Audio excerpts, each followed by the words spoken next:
ஸ்ரீமதே ரங்கராமானுஜ மகாதேசிகாய நமஹ. ஸ்ரீமதே ஸ்ரீ வராக மகாதேசிகாய நமஹ. ஸ்ரீ வேலுக்குடி கிருஷ்ணன் சுவாமி திருவடிகளே சரணம். இன்னைக்கு நம்ம பார்க்க போற தலைப்பு பரந்தாமனின் தம ரகசியங்கள். தசாவதாரத்தின் உண்மையான நோக்கம் என்ன என்பதை அடியேன் கண்டுபிடித்துள்ளேன். வாருங்கள் பயணிப்போம். தயவு செய்து சப்ஸ்கிரைப் மற்றும் லைக் செய்யுமாறு உங்களை பணிவன்புடன் கேட்டுக்கொள்கிறேன். வேதாந்த லக்ஷ்மண முனீந்திர கிருபாத போதம் தத்பாதேக்ம சரசீரஹபிருங்கராஜம் த்ரயந்தேக்ம கிருதபூரி பரிஸ்ரமம் தம் ஸ்ரீரங்க லக்ஷ்மண முனிம் சரணம் பிரபத்யே. ஸ்ரீமதே ரங்கராமானுஜ மகாதேசிகாய நமஹ.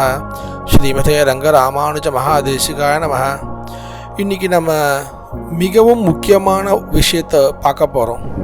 பெருமாள் என்ன நினச்சிண்டு பூமிக்கு வந்தார், நமக்கு மோட்சம் கிடைக்குமா அப்படின்னு நமக்கு எல்லாருக்குமே டவுட் இருக்கும். நமக்கு பெருமாள் இவ்வளவு தூரம் சாஸ்திரம் சொல்லியிருக்காரு, சாஸ்திரத்தின் படி நடந்தால் அப்படி தானே மோட்சம், நம்மளால் வாழ்க்கை முழுவதும் சாஸ்திரத்தின் படி நடக்க முடிஞ்சுதா, அதுபடி தான் நடக்கிறோமா, நம்ம பாவம் செய்கிறோமா இல்லையா, புண்ணியமும் செய்கிறோமா இல்லையா, இதனால் நமக்கு மோட்சம் கிடைக்குமா கிடைக்காதா அப்படின்னு நமக்கு ஒரு டவுட் வரும். இந்த ஒரு சந்தேகத்தை தீர்க்கிறதுக்கு தான் இந்த ஆடியோ. பெருமாள் எதை நினச்சிண்டு ஸ்ரீவைகுண்டத்திலேருந்து பூமிக்கு வந்தார் அப்படிங்கிற ஒரு பெரிய உண்மையை நான் இன்றைக்கி உடைக்க போகிறேன். இந்த ஆடியோவை முழுசாக கேட்டால் கண்டிப்பாக உங்களுக்கு புரியும்.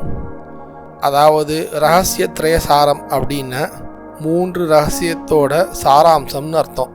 அது என்ன 3 ரகசியத்தோட சாராம்சம்? பெருமாள் தசாவதாரம் எடுத்ததை பற்றி நமக்கு நல்லா தெரியும். ஸ்ரீவைகுண்டத்திலேருந்து பெருமாள் இறங்கி வரார்.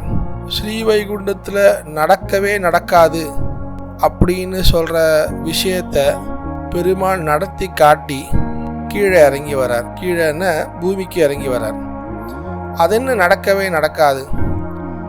ஸ்ரீவைகுண்டம் எனப்படும் இடம் காலம் மற்றும் இடம் அதற்கு அப்பாற்பட்டது.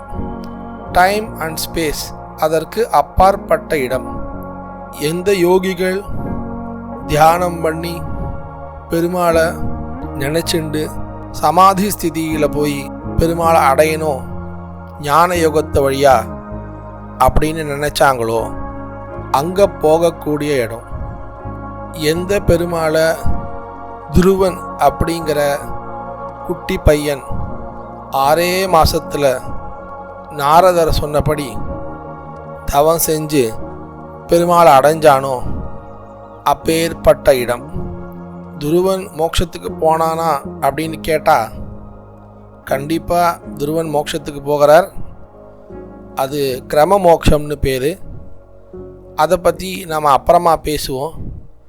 யோகத்தோட கடைசி சக்தியான ஸ்ரீவைகுண்டம் அப்படிங்கிற இடத்துக்கு நாம் போகிறது தான் மோக்ஷம்னு சொல்கிறோம் ஸ்ரீ வைஷ்ணவத்தில்.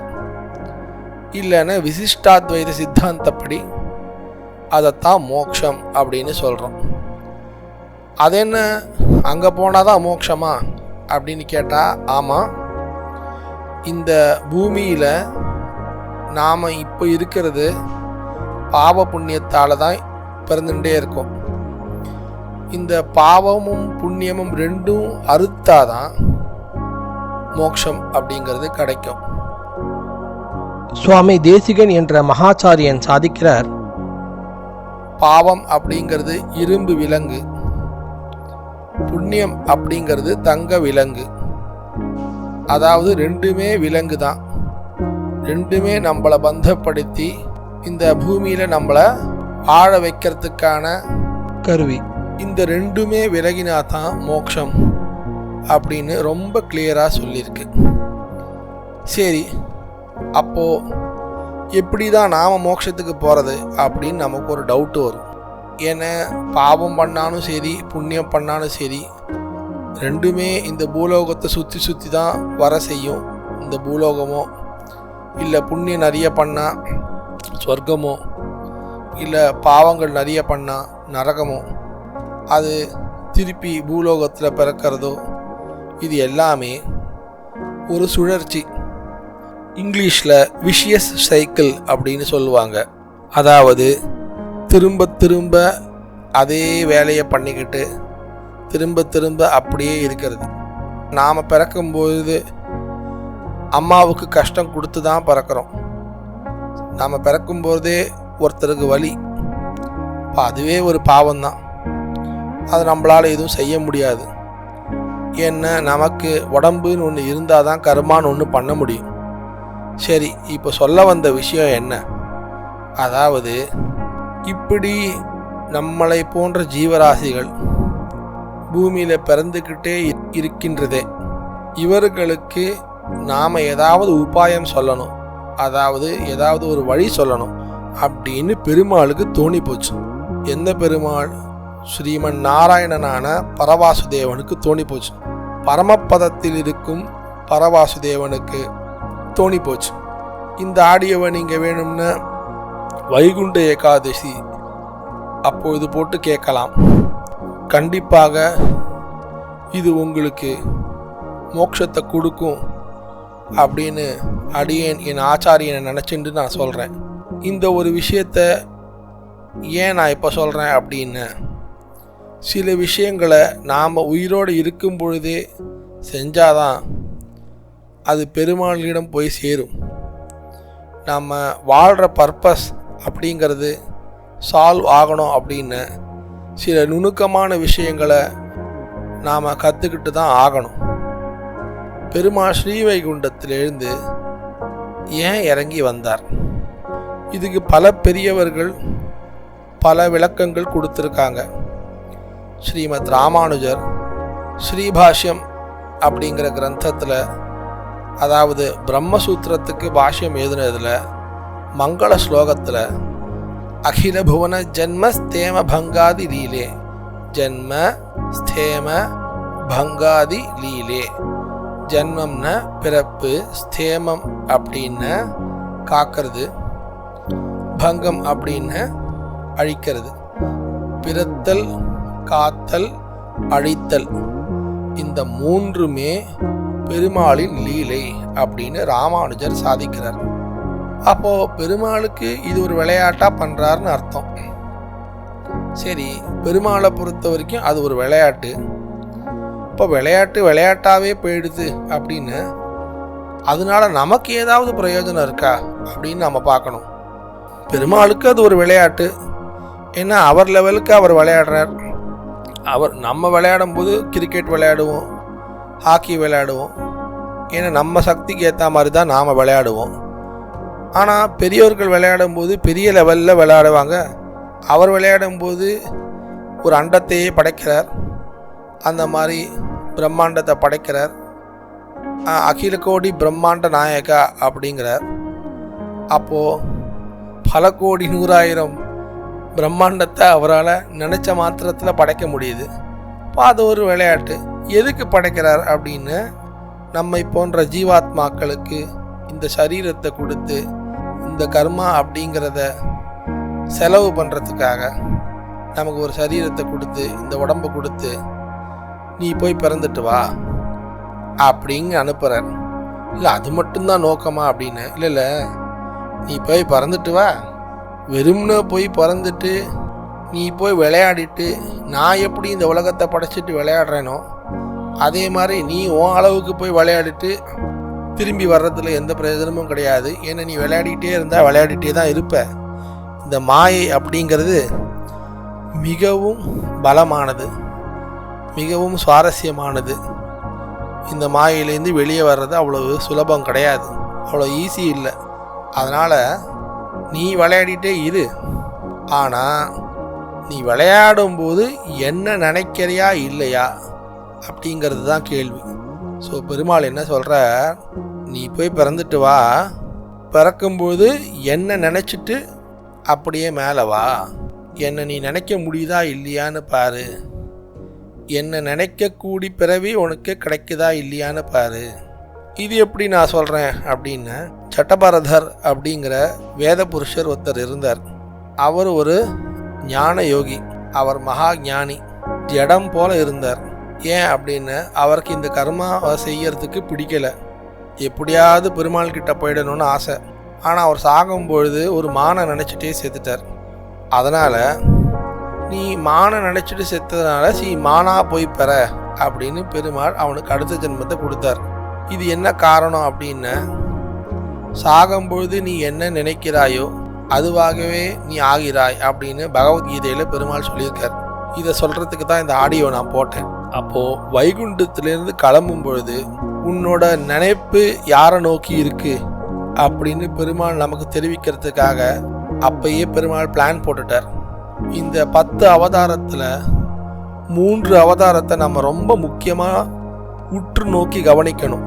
ஒன்று ஸ்ரீ வராக அவதாரம், இன்னொன்று ஸ்ரீ ராம அவதாரம், மூன்றாவது ஸ்ரீ கிருஷ்ணா அவதாரம். இதை 3 கவனிச்சா நமக்கு போதும். ஏன் அப்படின்னா, இந்த 3மே யாரை நோக்கி சம்பந்தப்பட்டிருக்கு அப்படின்னு நம்ம யோசிச்சு பார்த்தா நமக்கு கிளீனாக ஆன்சர் கிடைச்சிடும். இந்த ஒரு விஷயத்தை நம்ம ரிசர்ச் பண்ணி பார்ப்போம் வாங்கோ. அதாவது ஸ்ரீ வைகுண்டத்தில் பிரம்மாவோட மானசீக புத்திரர்களான சனகாதி முனிவர்கள், அதாவது 4 பேர் இருந்தாங்க. ஒன்று சனகன், இன்னொன்று சனாதனன், இன்னொன்று சனந்தனன், இன்னொன்று சனத்குமாரன் அப்படின்னு 4 முனிவர்கள் இருந்தார்கள். அந்த 4 முனிவர்கள் பிரம்மாவின் மானச புத்திரர்கள், அதாவது பிரம்மாவோட மனசிலிருந்து பிறந்தவா அப்படின்னு அர்த்தம். பிரம்மா எதுக்கு அவங்கள படைச்சாங்கன்னா, நீங்கள் போய் படைப்பு தொழிலில் ஈடுபடுங்க அப்படின்னு சொல்கிறதுக்காக பிரம்மா படைச்சார். ஆனால் அவர்கள் இந்த படைப்பு தொழிலை பார்த்து பயந்துட்டு, இல்லை நாங்கள் படைக்க ஆரம்பித்தோன்னு எங்களுக்கும் கர்மா ஒட்டிக்கும், நாங்கள் அதனால் படைக்கலாம் முடியாது, நாங்கள் அக்ஷர பிரம்மனிஷ்டர்களாக இருக்கோம் அப்படின்னு சொல்லி பெருமாளை தியானித்து அக்ஷர பிரம்மனிஷ்டர்கள் அப்படின்னு அது ஒரு யோகம். அந்த யோகத்தை பகவத்கீதையில் கூட பெருமாள் சொல்லியிருக்கார், அக்ஷர பிரம்ம யோகம்னு. அந்த யோகத்தை பண்ணி, அதாவது அழியாத ஒரு வஸ்துவை நினைத்து கொண்டு அதிலேயே மனத்தை ஈடுபடுத்தி அதை அடைவது. அதனால தான் சமஸ்கிருதத்தில் எழுத்துக்களுக்கும் அக்ஷரம் அப்படின்னு பேர்.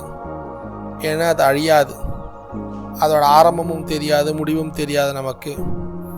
அதனால் ஓம் அப்படிங்கிற பிரணவ மந்திரத்தை நினச்சிண்டு ஜீவன் முக்தர்களாக, கைவல்யார்த்திகளாக பிரம்மாவின் மானசபுத்திரர்கள் ஆத்ம ஞானத்தை அடையிறோம் அப்படின்னு சொல்லி தன்னோட ஆத்மாவையே தான் அனுபவிக்கிறதுக்காக அந்த உயர்ந்த நிலையை அடைஞ்சாங்க. ஆனால் ஆத்மாவை அனுபவம் பண்ணுறது மட்டும் ஒருத்தரோட உயர்ந்த நிலை கிடையாது. ஏன் அப்படின்னு, இந்த ஆத்மா பரமாத்மாவுக்கு அடிமைப்பட்டது அப்படின்னு தெரிஞ்சுக்கணும். அதுதான் உயர்ந்த நிலை. இதை தான் சேமுஷி பக்தி ரூபா அப்படின்னு பிரம்மசூத்திரத்தின் ஸ்ரீபாஷ்ய மங்கள ஸ்லோகத்தில் ஸ்ரீமத் ராமானுஜர் சாதிக்கிறார். பக்தி ரூபா பண்ண ஞானத்தால் தான் நம்ம பெருமாளை போய் அடையணும். நான் அவனுக்கு அடிமை என்று உணர்ந்து கொண்டு அவனை அடைவது தான் உண்மையான மோட்சம். தன்னைத்தானே அனுபவித்து கொள்ளும் ஆத்ம ஞானம் அதுவும் தாழ்ந்ததே என்று ஸ்ரீ வைஷ்ணவத்தில் சொல்லப்பட்டிருக்கிறது. சரி, இந்த பிரம்மாவின் மானச புத்திரர்கள் அவங்களுக்கு ஒரு நாள் பெருமாளை போய் சேவிக்கணும்னு தோணி போச்சு. யாருக்கு ஆத்ம ஞானம் கிடைச்சி இனிமே பெற வேண்டியது ஒன்றும் இல்லை என்று ஒரு நிலை வந்து விட்டதோ அவர்களுக்கே பெருமாளை சேவிக்க வேண்டும் என்று தோணி போயிடுத்து அப்படின்னு பெரியவர்கள் சாதிக்கிறார்கள். அப்போது அவங்க ஸ்ரீவைகுண்டத்துக்கு போனாங்க. சப்த பிராகார மத்தியே அப்படின்னு சொல்லியிருக்கு. 7 வாசல் இருக்குது. அப்போது 7 கதவுகள் இருக்குது ஸ்ரீவைகுண்டத்துலன்னு நாம் புரிஞ்சுக்கிறோம். அதில் ஒரு கதவாக திறந்து போகிறாங்க. பக்கத்தில் ஸ்ரீவைகுண்டத்தில் நிறைய நல்லதெல்லாம் இருக்குது. அந்த அத்தனை துளசி, அதே மாதிரி புஷ்பங்கள், தேனீக்கள், தேன், இது அத்தனையும் இருக்குது. அத்தனை விஷயங்களும் ஸ்ரீவைகுண்டத்தில் இருக்குது. ஸ்ரீவைகுண்டத்தில் பசி, தாகம், தூக்கம் எதுவுமே கிடையாது. ஏன்னா நான் முதல்லையே சொல்லிட்டேன், அது காலத்துக்கு அப்பாற்பட்டது. இந்த காலம் அப்படின்னா இந்த அண்டத்துக்குள்ளே இருக்கிற, அதாவது இந்த உலகத்தில், இந்த மெட்டீரியலிஸ்டிக் வேர்ல்டு, அதுக்குள்ளே இருக்கிற டைம் அண்ட் ஸ்பேஸ், அதுக்கு அப்பாற்பட்டது. ஸோ ஸ்ரீவைகுண்டத்துக்கு போகிறாங்க. ஒவ்வொரு வாசலாக திறந்து திறந்து உள்ளே போகிறாங்க. பக்கத்தில் இருக்கிற எந்த நல்லது மேலேயும் அவர்களோட எண்ணம் போகலை. ஏன்னா அவர்கள் ஆத்ம ஞானிகள். அவர் டிஸ்ட்ராக்ட் ஆகலை. அதை தான் நம்ம பார்க்கணும். அதை தான் பெருமாள் சொல்கிறார். நீ யோகம் பண்ணும்பொழுது அஷ்டாங்க யோகத்தில் உனக்கு ஒரு சித்தியாக கிடைக்கும். அந்த ஒவ்வொரு சித்தி மேலே நீ ஆசை வச்சின்னு அது உனக்கு டிஸ்ட்ராக்ஷன். சரி, உன்னால் தண்ணியில் நடக்க முடியும் அப்படின்னா சரி நீ போய் தண்ணியிலேயே நட அப்படின்னு பெருமாள் உன்னை அதில் சுத்த விட்டுருவார். நமக்கு யோகம் பண்ணாலும் சரி, யோகத்தால் மோட்சம் போகணும் அப்படின்னு நினச்சோன்னா அதுவும் ரொம்ப கஷ்டம். அதனால தான் இப்பொழுது யாருமே யோகத்தை நமக்கு கலியுகத்தில் சொல்லி கொடுக்கறதில்ல.